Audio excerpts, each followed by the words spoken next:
Hello, welcome or welcome back, depending on if you're new here. Today I am painting a little snowy forest scene. I'm gonna be honest, this is my third attempt at this piece.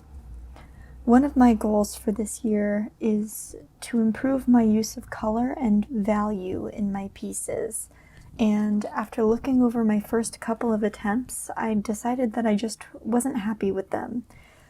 I don't repaint pieces all that often because I get bored and find it frustrating, and then it's not as much fun and I don't want to do it. I also don't usually paint larger, complex pieces for the same reasons. I get bored and then it's not fun for me. I don't have a lot of time to paint, and I like being able to complete a painting in one or two sittings. So smaller pieces just work better for me. That's nothing against those who like to paint larger pieces. If I had the patience and the room for it, I totally would. If you like painting larger pieces, let me know what you love about them, and maybe it'll inspire me to tackle a larger piece.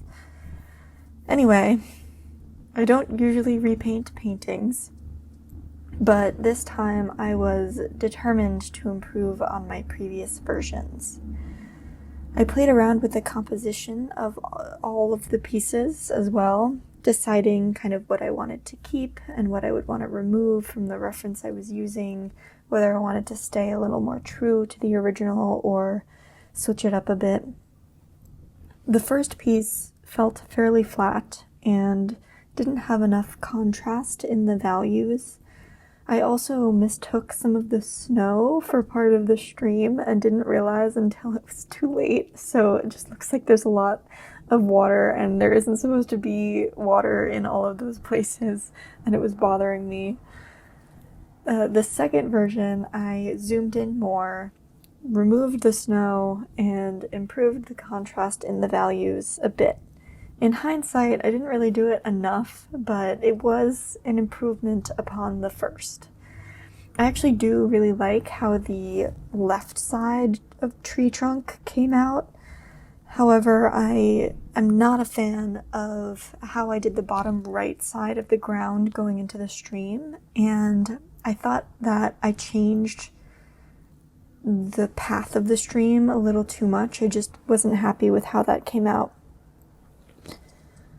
For the third attempt, I kept the flow of the stream closer to the original reference, and I kept the snow. I brought out masking fluid for this attempt. I hadn't used it for the first few. And while there are definitely still improvements to be made, I am much happier with the colors and contrast of this third piece as a whole. This piece is on Bao Hong 100% cotton rough grain watercolor paper. It comes in a block, as you can probably see. I like this paper a lot for landscapes. The texture of it I think really complements the pieces. I leaned heavily on burnt sienna, burnt umber, ultramarine, indigo, and yellow ochre for this piece. It's those are all Daniel Smith. Oh, actually no, I lied. The burnt umber is Da Vinci, which was a recent addition to my palette, and I am enjoying it. I also used sap green and some olive green. And that is it. I used my silver black velvet brushes for most of it. I also brought out one of their Renaissance brushes, which I have but don't use often. I have it in size 8. I probably would use it more often, except the barrel is a little loose, which is really frustrating, so I don't use it very often. But the silver black velvet, I used size 8 and size 12.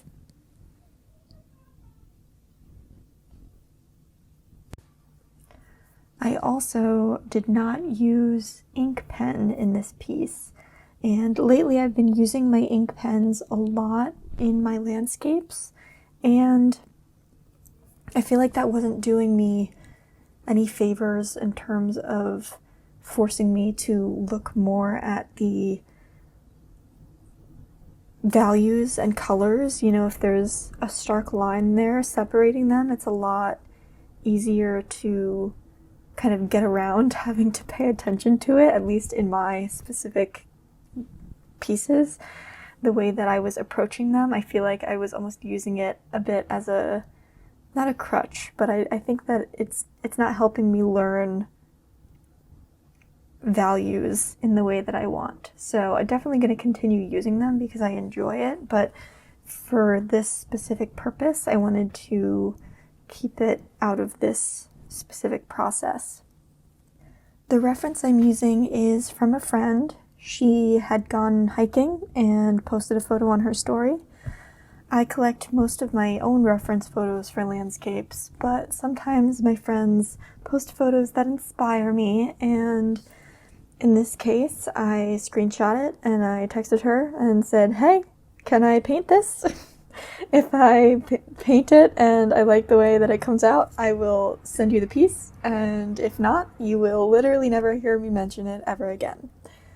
I've done this before, and usually they say yes, and if they do, then, here we are. I have painted this, and next week I'll mail it to her, and hopefully she likes it. Either way, I get fun practice, and I get photos that inspire me, and my friends get paintings. So it all kind of works out. If you've made it this far, I really appreciate you. Let me know in the comments if you like to repaint your pieces, or if you're kind of a one and done painter, or let me know if you prefer larger projects or smaller ones. Thanks for watching, and I'll see you in the next one.